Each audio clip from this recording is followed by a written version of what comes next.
iShares and S&P Dow Jones Indices are proud to support the Wealth Management Edge podcast and financial advisors. With more than 1,250 products worldwide, iShares is dedicated to empowering millions of people to make their money work for them. Visit www.ishares.com to learn more. S&P Dow Jones Indices is the largest global resource for essential index-based concepts, data, and research, and home to iconic financial market indicators such as the S&P 500 and the Dow Jones Industrial Average. iShares and S&P Dow Jones Industries are unaffiliated entities.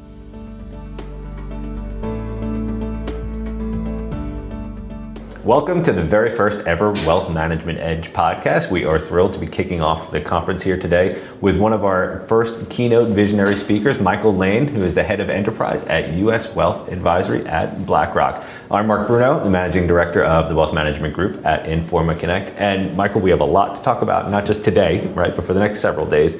I figure there's no better place to start with the most important, and probably the most frequently asked question we'll have this week, right? Mm-hmm. While we're in bear market territory, we've been saying it is a bull market for advice, right? The need for professional financial advice has never been greater.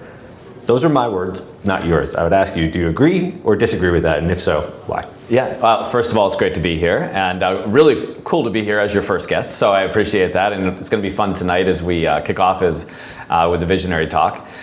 So yes, bear market, it's been a little bit rough for the last couple of years now, and it's an interesting thing. When you think about bear markets, a lot of times it's when people would suggest that people will run from paying for advice. They'll be less likely to pay for advice because things didn't go well, so why should I pay for something when markets haven't been as successful? And we know last year, it wasn't just equities, it was fixed income. Everything was looking pretty rough and bleak.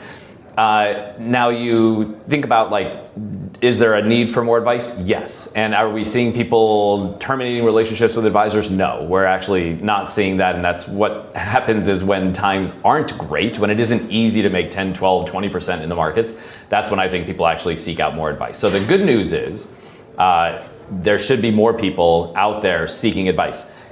There's a couple of challenges though. One is, if you look at the statistics of what's happening in the marketplace, you have more people that are actually going direct.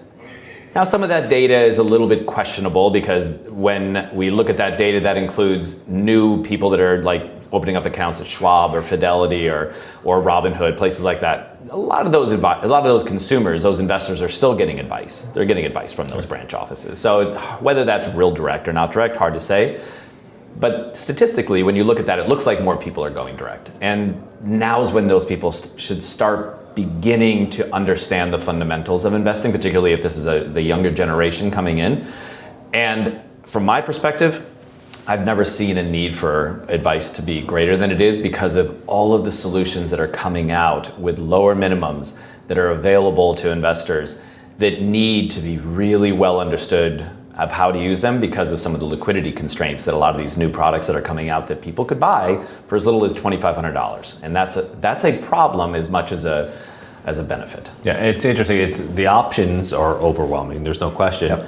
I think about it from the perspective of the investor of the future, right? Because so much of what we talk about here this week is Wealth 2.0, right? Not just where we are today, but where are we going over the next 5, 10 years.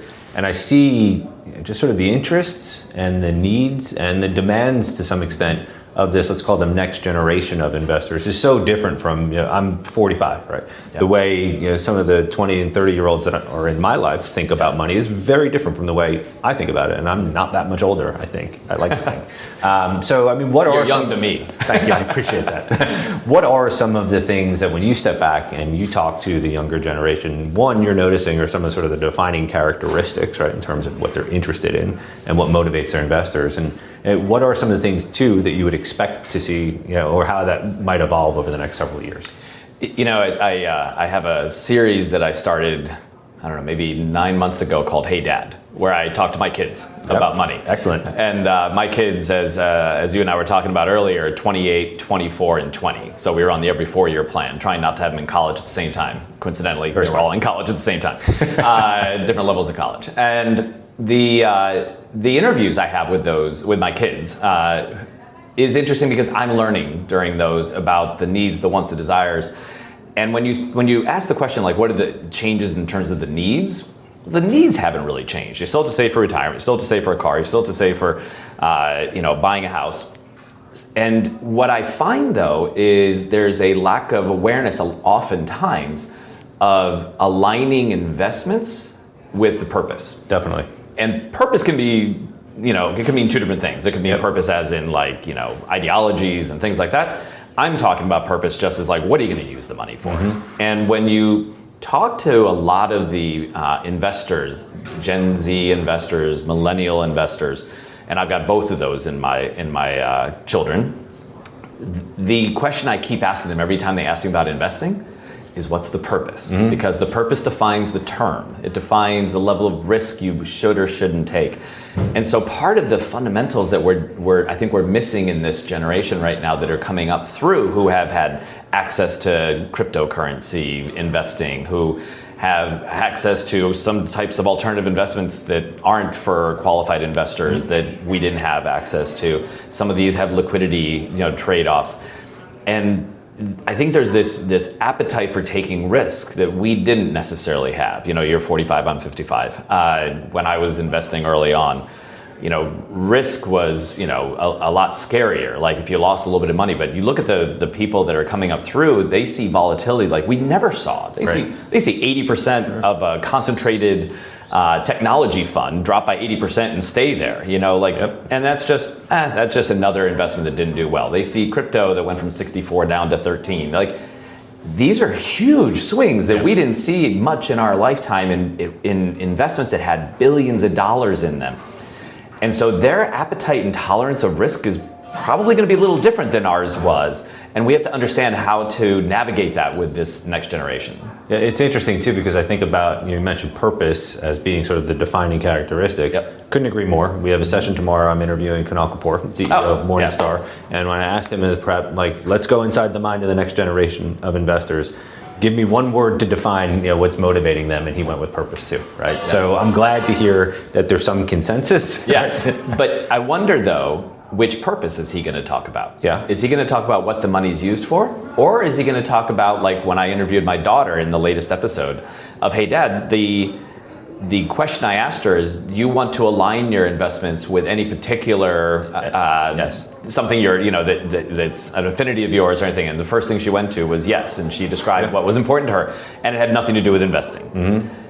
So now that's something to get her more acclimated to the basics and fundamentals. We're also trying to tilt that to her desired purpose for the money, not to be used for house, car, but actually what types of investments those are, and what are the principles of those investments. Yeah, and I think that's exactly what we'll get into tomorrow. And the question I would ask you is, if I'm an advisor and I understand what is sort of motivating most of the younger investors that I could be working with today and will likely be working with more 5 to 10 years from now, what do I do about that, right? If I know they're motivated by aligning their money with some bigger purpose or intention, that's not necessarily how I've been working with clients for the last 5, 10, 20 years, right? So how should I be thinking of aligning what I do with the needs of the next generation of investors? Yeah, it's one of the things I've been talking a lot about is how we need to bring more young people into our business to be financial advisors. You have somewhere around 1,500 plus people that are going to be sitting out here in an audience. I would be willing to bet less than 20% of those will be under the age of 30. Maybe less than 10% will be under the age of 30. Mm-hmm. And we need to go out and bring more youth into the business, because that's the best way to align what we're talking about with, and providing to, from an advice perspective, to younger people, with younger people, like have them actually help us understand that better. I think that's one of our big challenges. We don't have enough people coming out of college into our business. We don't have enough people 25, 30, 35 coming into our business. True. We have an aging population that is giving the advice. And there is a little bit of a disjoint. You didn't have to worry about purpose as in somebody's philosophy versus purpose being like a term. I need it in 10 years. So that is changing, and if you don't adapt to that, you're going to fall behind. And at the end of the day, if we want sustainable long-term businesses, we have to capture them. I do believe that one thing that some advisors are doing really well, but not all, and we need to continue to improve it, is we have to expand beyond the individuals that have the money. So everybody wants to work with the parents who have $5 million to invest. Well, the kids don't have any money, but you got to start working with the kids. Sure. Think of it as a family unit. Think of it as a household. Even when they leave the house, when they're 23, 25, even if they only have $50,000 or $20,000, we have to bring them into the conversation earlier. And I think it's really interesting to see the dynamic between parents and children of the different purposes and reasons for investing. So I think we need to do a better job of that so we can start teaching better some of those fundamentals. That's a great point. We've actually seen quite a bit. We've done a lot of research over the last 2 years about what does the wealth management firm of the future look like. And we break down every service you could ever offer, right? Yep. From investment management down to concierge services, bill pay, et cetera. Intergenerational wealth management, right, is the one service that if you look 5 to 10 years out, goes from the bottom of the list to the top of the list, right? So it is a massive transformation. You go away from advising an individual to that unit, as you put it, right? And that's a lot, right? Not every advisor will be able to do that. Not every advisor will want to do that. But I think here we have a really good group of proactive, highly interested and engaged, financial advisory firms. So your comments here and throughout the week will absolutely resonate, and I'm excited to see what we can help build. Yep. My last question is, because it is such a big question to say, all right, how do I align my business as an advisor with a client I might not be working with yet, right? How do I really go inside their minds and understand what they need and what they want? Are there any tools, resources? I know you obviously mentioned Hey Dad, which I think is a great one everybody should listen to and watch. Are there other things that you're doing or that you've just seen in general that you think would be helpful for an advisor who's trying to figure out how to navigate this new era? So technology is going to have to catch up. Right now, if you look at BlackRock, we have all these different technologies to help you with understanding the tax overlays and better managing money from a tax perspective, a risk perspective, all of those things. But I think we have to get much better at understanding the desires, wants, needs, all of those things as well. And there's not as good a technology that helps uncover that.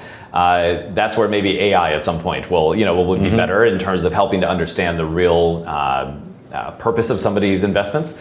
And so I think the technology needs to catch up to that, because that is one of the biggest challenges. Is we have to ask more questions. We have to ask different questions than we've asked in the past. A great example of it is I was sitting at a meeting. I won't say which meeting it was, but large audience, 350 people, and there were people on stage, and they were individual investors. And the person asked the question, "Do you believe you should invest in ESG?" And everybody said, "Not a chance." And then the question was asked slightly different, which was a little bit more pointed towards particular things, whether it was like being sensitive to the environment or being sensitive to social issues or whatever it may be. And everybody wanted to invest that way. And so part of it is it's not good enough just to ask questions. We have to ask questions that truly bring out the answers that will help us define the way that we're going to manage money for people and align their needs and goals and wants with the way their money's invested. So I think we have to give technologists to catch up to help enable that. I think we also just have to start asking questions in a way that we don't get the answer we want, but we get the answer that actually is what's going to drive their behavior and hopefully retention with you as a financial advisor for 20, 30, 40 years. It's a great point, and it really just makes me think that the role of a financial advisor or a wealth manager, give it 5, 10 years, and wealth management is just one piece of what they actually do, right?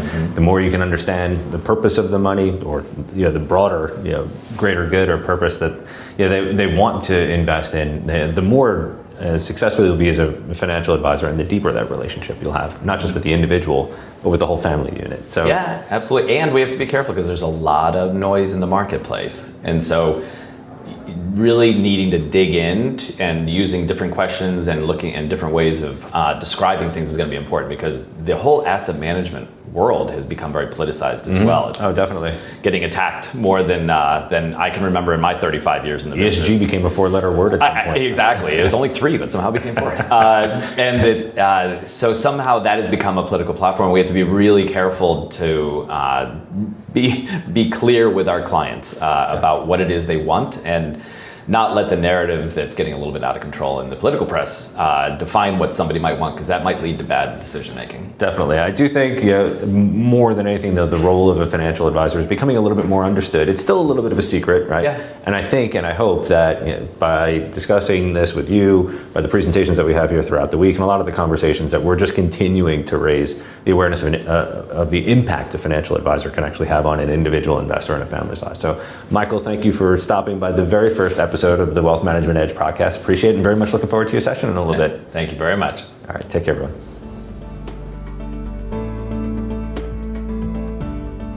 iShares and S&P Dow Jones Indices are proud to support the Wealth Management Edge podcast and financial advisors. With more than 1,250 products worldwide, iShares is dedicated to empowering millions of people to make their money work for them.